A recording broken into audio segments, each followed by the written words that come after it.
In this video, I'm going to show you how to set up NovaClick on BullX, Photon, and then Axiom as well.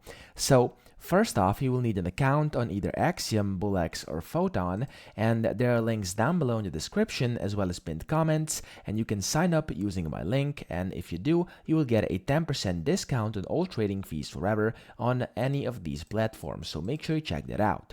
Now, once you have your account and once you're logged in, you want to go to this website, which is called click.tradeonnova.io. So type that in.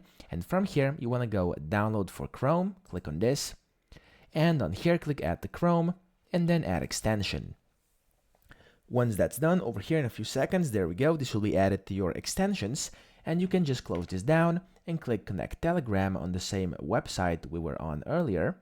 And if you have Telegram installed on your computer, you can just click Start Bot over here. But if you want to use the web version of Telegram, click this, like I will do right now, and it will take you to Telegram. From here, as you can see, you'll get an option to launch NovaClick. You want to click on this and then open.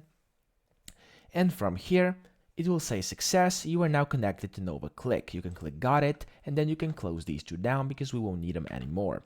From here, we now basically already have Nova. What you want to do is just click this puzzle icon top right, and you want to pin it for easier access up here. And then you want to click on Nova extension, enable it by clicking on it, and you can set the presets if you want to. Of course, that's according to your own needs. You can do whatever you want. And if you then go to trading in here, so for example, into this coin, as you can see, you can already see your NovaClick bot over here on your Axiom, as well as on BullX over here. So if I just click on a random coin, it will start showing up. There we go, it's over here. And then on Photon as well, if I just click on a random coin over here, so for example, let's say this one, I just clicked on a random one, you can see your NovaClick as well. So that's pretty much it. I hope this video helped you out. If it did, please subscribe to the channel and help me out as well.